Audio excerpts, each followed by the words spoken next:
Napansin ko dito, parang may gas-gas na po siya. Ayan, pansin ko po. Ito po yung napansin ko dito mga kamotorheads. Ayan o. Diba? So, parang may ano na siya, may gas-gas.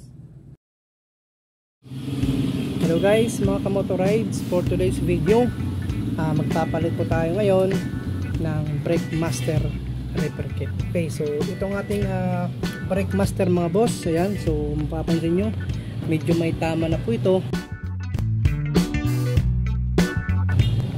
Tunayan, kakalam ko mayroon na itong leak. Kaya minsan, napapansin ko rin po noong mga nakaaraan araw, pansin nyo, mayroon oil, nagkakaroon ng oil yung aking pantalon. Minsan napupunta pa siya sa damit ko. So ito yung mga bakat ng oil niya mga boss. Ayan no, dahil para napuputikan, no, nagkakaroon ng oil ang ating pantalon. Yan no, ito kasi nalaban na po ito. So nung hindi pa ito nalaban, actually talagang basa-basa pa po siya, no, talagang oil na nanggagaling po sa ating motor. So napansin ko rin po dito po sa ating Brake Master Repair Kit, dito po ang kanyang problema. So mamaya mga boss, mga kamotorize, pakita ko po sa inyo kung paano po ito natin tanggalin, at syempre kung paano po natin ipasok ang ating bagong repair kit mga boss. So ito po ang ating nabili nating repair kit, ito for XRM Repair Kit 125. So ayan mga boss, papasin ko muna itong ating Brake Master. Pero bago yun mga kamotorides, ipapasok muna natin yung ating malupit na intro.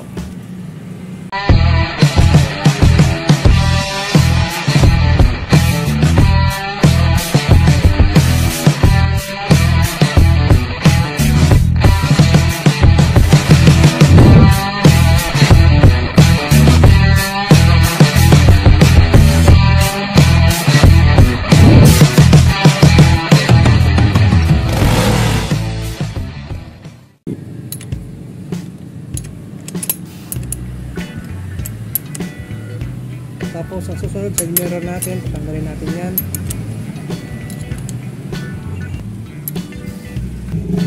Okay, so ayan na siya. Tanggal na natin ang ating side mirror. Ang ating side mirror, ang ating susunod.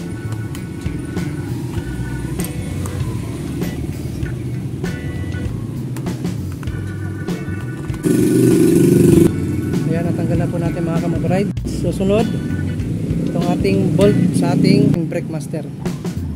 Dito sa likod, yung 12 na yabi ito. Okay, so ito yung ating tatanggalin. 8 pala ito, sorry. 8.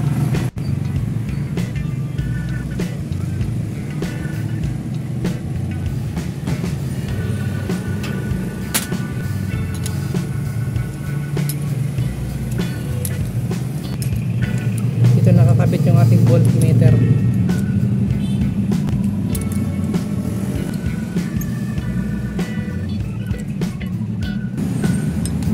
Okay, so ito na mga kamotorides, tanggal na po natin. Ito na mga kamotorides, ang ating Brake Master. Tapos tatanggalin muna natin itong ating lagayan ng ating brake fluid. Okay, so mayroon pa itong laman, babalik lang natin. Kung malinis pa siya, pwede natin ito gamitin ulit. Ibalik natin dito katapos natin paglagay ng ating bagong repair kit. Yun, so mukhang malinis naman siya mga kamotorides. Ngayon babalik natin dito kasi sayang, mahal din ang brake fluid. Nako, dito na pala sa dumaan. Ang init ng brake fluid sa kamay.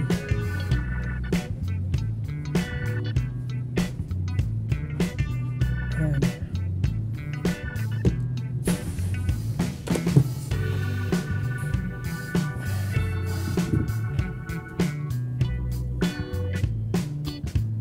So hindi naman siya totally maitim. Ayan, nakikita nyo naman, mapansin nyo, medyo maputi pa siya, kaya pwede pa natin yung gamitin. So okay,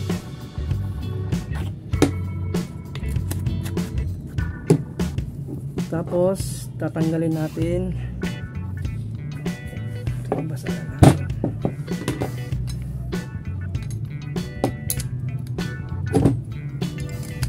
Tanggalin muna natin to para matanggal natin itong lumang repair kit sa loob.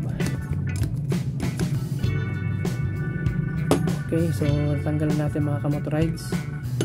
Tapos linisin muna natin to kahit anong pwede gasolina, pwede diesel, as long as malinis pa natin tong loob. Okay, so una tatanggalin muna natin itong guma.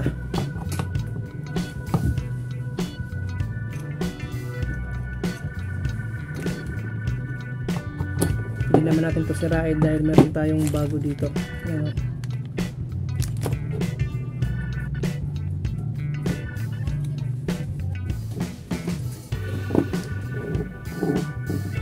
Papansin nyo dito sa loob meron po itong circlip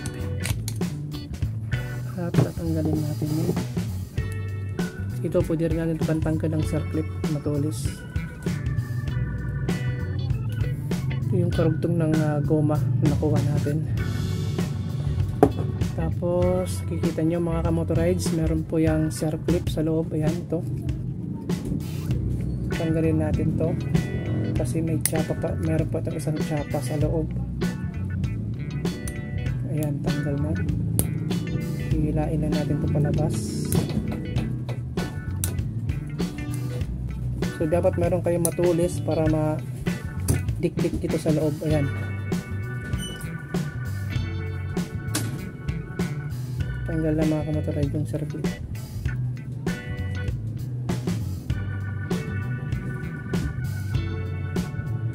Ayan na siya. Tanggal natin yung master kit, brake master kit. Ito yung papalitan natin. Ayan. Tapos linisin muna natin to. Mapapansin nyo mga kamotorides, no, natanggal po natin itong repair kit mga kamotorides, sabi ko nga sa video. Katapos pagtanggal po natin sa circlip, ito po syempre kasunod po yung tsapa. So wala po tayong nakitang tsapa dito sa loob ng ating brake master. So dito po sa binili po natin mga kamotorides, ayan, meron po siyang tsapa. Okay, so ayan o, may tsapa po siyang kasama. So ito yung ating brake master.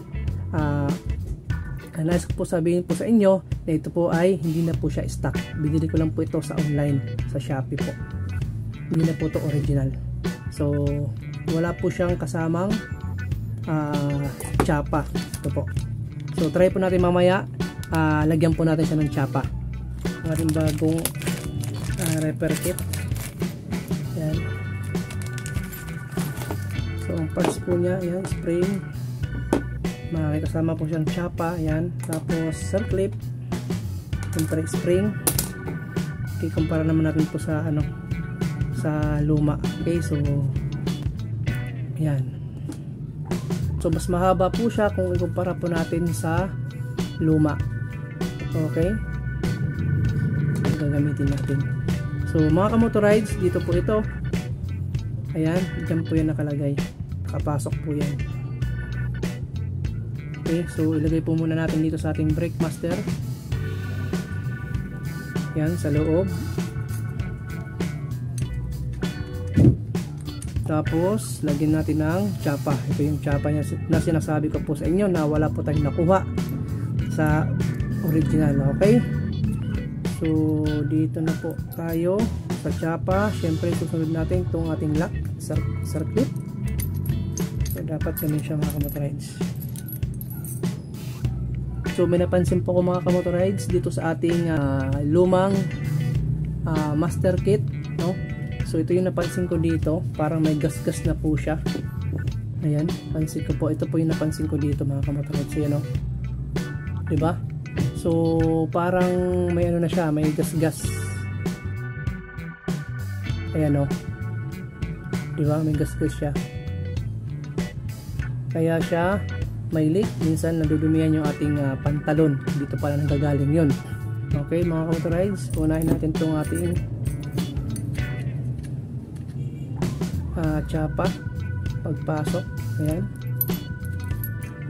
Okay, so maganda to kasi may tsapa po siya. Next, yung ating circlip, ilalagay po natin dito sa loob at itutulak po natin ito.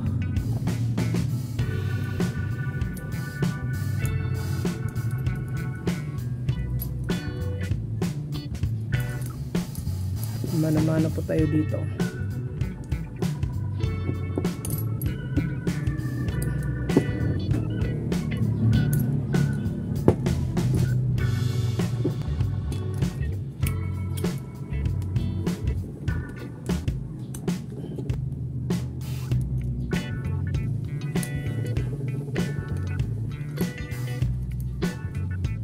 Tutulak lang natin yung circlip.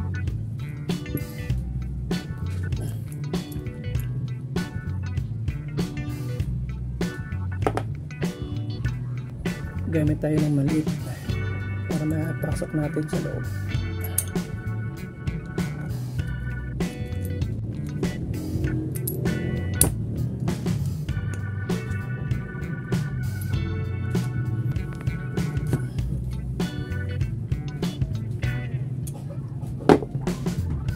Okay, so may napansin po ako mga kamotorides dito sa ating repair kit. So hindi kaya po wala siyang itong ating tsapa kasi hindi na po siya talaga totally magkasya po doon sa ating butas sa gilid, no?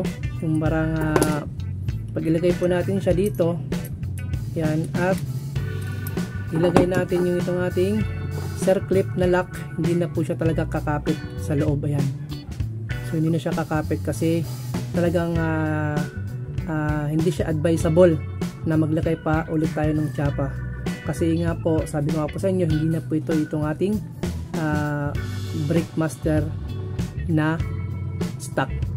Siguro doon sa ating original po na Brickmaster, talaga nga magkakasya talaga yung ating tsapa at the same time itong ating circlip. So mga kamotorides, sa ngayon ibabalik lang po natin siya sa original na wala po siyang tsapa. Okay, so ayan, hindi na siya talaga magkakasya kasi ang kapal kasi nito.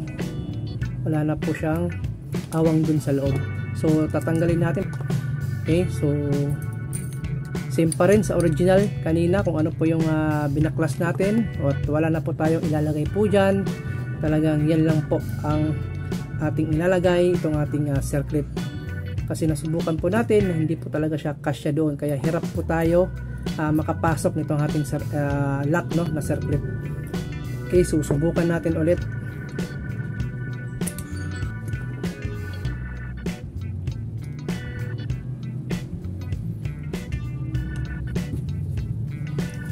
So konti-unti na lang mga kamotorides, yan, ipasok na natin yung lock. So dapat may pasok natin yan. Okay, so ayaw pumasok, mukhang napakahirap. So try natin pukpukin ng konti lang mga kamotorides. Yun, yan, so pasok na mga kamotorides nyo, lock na siya, may lock na. Okay, so nasa position na rin po yung ating circlip, so hindi na po siya tabingi. Yan. Okay, so ito na yung susunod natin, itong rubber. Lalagyan natin yung rubber.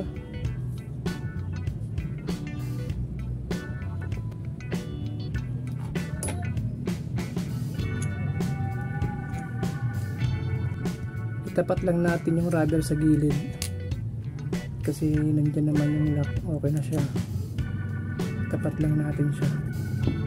Yun, so ganoon lang kasimple mga kamotorides. Yan, nakabit na natin. Okay, so ngayon mga kamotorides, balik na po tayo dun sa motor. Ilalagay na po natin dito yung kanyang hose, tapos lagyan na natin ng brake fluid.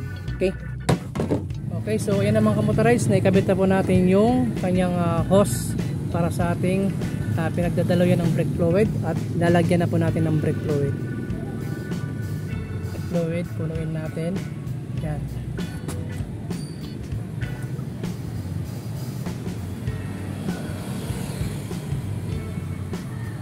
So ganyan lang po kasimple ang pagpalit natin ng repair kit. So pwede po ninyo yan gagawin sa inyong mga bahay. Okay? So, dito lang mga kamotorize ang ating vlog. Maraming salamat.